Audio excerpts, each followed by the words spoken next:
Hello and welcome to the Biff and Buff program.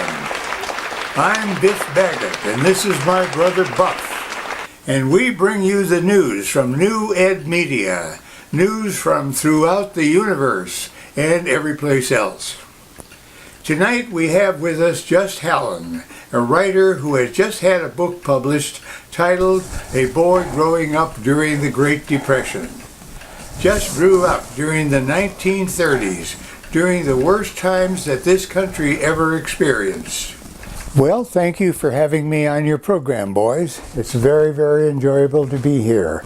It's a pleasure to be here to see this great audience that you have on your program. So why did you write this book at this particular time? Was it because the country today is going through a recession? Not as bad as 1933, perhaps, but still a recession nevertheless. Did that have anything to do with the fact that you wrote this book? Well, the reason I wrote the book was because it's a period of time that many people don't remember, of course, anymore because it was a long time ago. It was a period during the 1930s that was now called the Great Depression. We didn't call it that then, but we knew it was a depression, that's for sure. It was for 13 years, starting with the crash of the stock market in October 1929. The 20s before that had been pretty prosperous times. People made a great deal of money.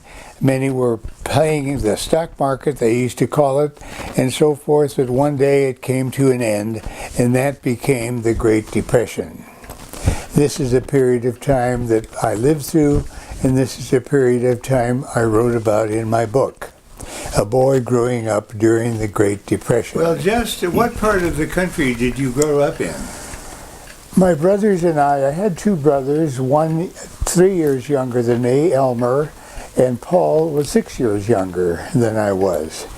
We grew up on a peony farm in Northbrook, Illinois. Northbrook is about 20 miles north, directly north of Chicago.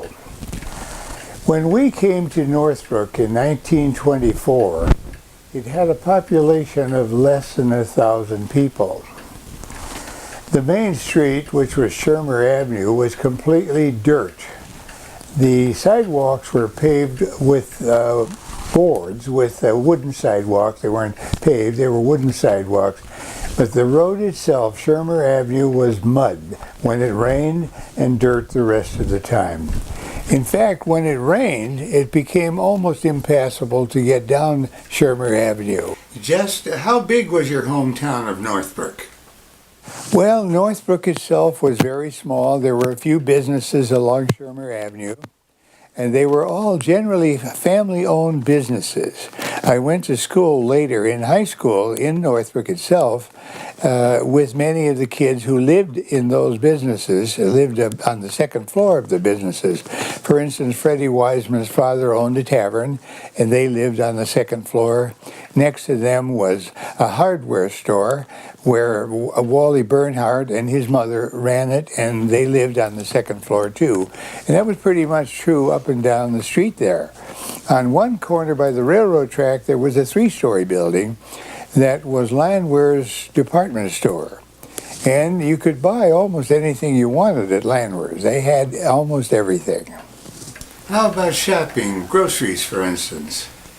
Across the railroad track, Milwaukee Railroad track, was Meltzer's store. My mother did quite a bit of shopping at Meltzer's because they delivered. And food, of course, was much cheaper then. Bread was about 10 cents a loaf. Eggs were about 10 cents a dozen. I remember that ketchup was 14 cents a bottle. Toothpaste was about the same, and a good cut of very good beef was 45 cents a pound. Gasoline was about 16 cents a gallon for regular and 17 cents for the high-test gas, which was called ethyl in those days. Though prices were quite a bit less in those times. Was there any bus service or trains? You mentioned the track went right through Northbrook. Did the train stop there too? Well, the trains did stop there, of course, but most of them went on through very rapid, very fast. The trains moved pretty fast in those days, and there was a man by the name of Hipsley, who was the station manager, and there were no signals, there were no gates, there were no bells or whistles or anything. And he would come out when the train was going to come down through town. He would come out from his little shack or from the station with a stick that he had with a big sign on the top that said stop. And he would walk up to the track and stand there as a train came through town at 100 miles an hour probably or more, and he would stand there with the dust swirling around and the ashes and the smoke and everything just a few feet away from the station, from the train. It was very, very interesting. And when the train would by, he'd go back to the station again. It was pretty primitive in that respect. Where did you go to school, Gus? I went to school in a one-room school. There were 24 kids in that school in all the 8 grades and one teacher. The school had been built in 1858. I started there in 1927, so the school had been there a long time, just a one-room school. And it was very primitive by today's standards. The boys' room and the girls' room were nothing more than planks with holes cut in them. And then we had play things out there. We had teeter-totters and slides and so forth. In fact, we had one place that we played on that probably wouldn't be allowed today. It was a pole, and at the top of the pole there was a round thing that went around on the pole, and from that was hanging chains. And at the bottom of the chain were little handles that you could grab onto, and the kids would swing around on that thing using their feet to propel themselves around. And needless to say, many times you got hit the back of the head or somewhere with that thing where the kid had let one go and it flew around. But those bumps we took in those days, it didn't bother us too much. We liked it there. You said you only had one teacher for all 8 grades? We had all the classes in school that you get in there. There was one teacher, but the 7th and 8th grade were mostly girls. I think they were always girls that I remember. And those girls would help the teacher by teaching the younger kids in the 1st and 2nd grade, mostly reading and arithmetic problems and so forth. So that way the teacher did get a little bit of help, and the kids got a little experience doing that too. But I'll tell you one thing that did happen that I will never forget, and my brother will never forget. This was the era in the 30s of the big dirigibles. The Hindenburg was not the only one. The Navy had 2 or 3 of them.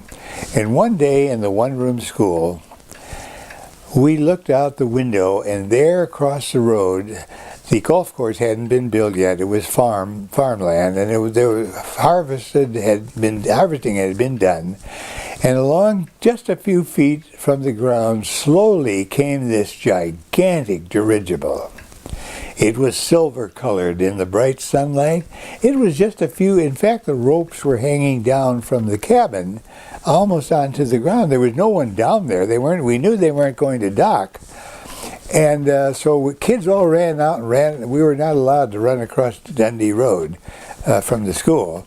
But at that time we did. We were allowed to. And we went over and stood along. My brother still remembered, and many years later, the same thing. We stood there in awe as this great big, huge dirigible just sat there, didn't move hardly at all. We could see the people in the cabin. We waved at them. They waved at us. All of a sudden, we heard the engines roar, and the thing started to go and lifted. We watched until it was almost out of sight. The one-room school wasn't all that bad. I enjoyed it. Well, what did you do for entertainment during those Depression days? Well, in the 1930s, entertainment was pretty limited to the movies. Those were the days when some of the greatest movies ever made were produced. And people looked eagerly forward to them. There wasn't much except radio. Now, this was also the golden age of radio. This was the time of the early days of Jack Benny and Eddie Cantor And many of the great celebrities who later became known all over, even on television when it came in, started their careers. They were very popular with most people. You say the golden days of radio. What exactly does that mean? This was the golden age of radio. There's no question about that. It was the beginning of what were later called soap operas. They were little 15-minute programs were featuring things that people on the programs doing pretty much what the people in the country were doing at that time. They had pretty much the same struggles, they had the same wants and dislikes and so forth, and so they mirrored pretty much the life of American people at that time. Some of the more popular ones was Vic and Sade, Our Gal Sunday, Helen Trent, Can a Girl Find Romance After 35, and so forth. And they were very, very popular. Did you listen to radio as a family? Well, my brothers and I had crystal sets. A crystal set was a little radio that you could listen to only with earphones. There were no speakers or there were no amplifiers. The signal was very weak, but it was good enough for earphones. And we could hear most of the stations around the Chicago area, we could hear. Of course, our favorite was WGN, which broadcast the Chicago Cubs. The programs, as I say, were very popular, and they were produced right in Chicago.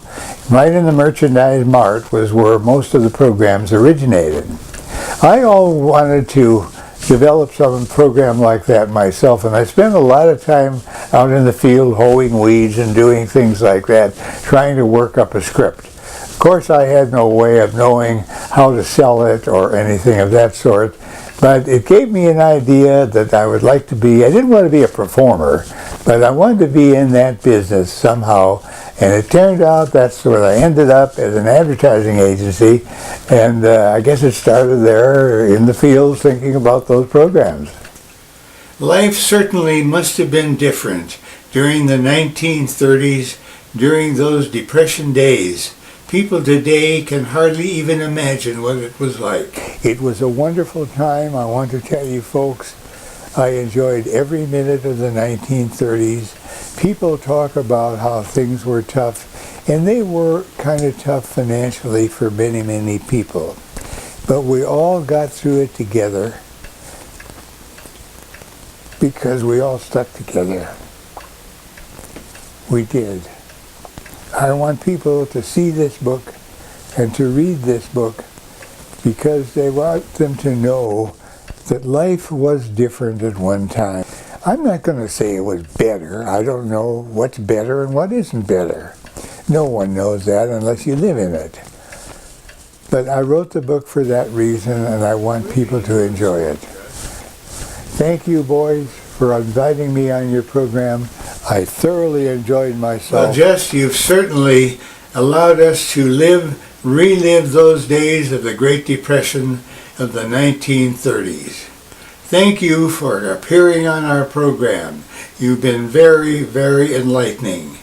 And Buff would like to say a few words about your book, where people can buy it and so forth. Buff, can you do that? Just Hallen's book, A Boy Growing Up During the Great Depression, is a glimpse into the past, a time little remembered now when people stuck together during very tough times financially and otherwise. You can get a copy of this book on Amazon, or you can go to our website, newedmedia.com. The book is available there. Well, thanks for watching, folks. This is Biff Baggett and my brother Buff. We bring you the news from New Ed Media, news from throughout the universe and every place else. Thanks for watching. Check us out on newedmedia.com. Thanks for watching.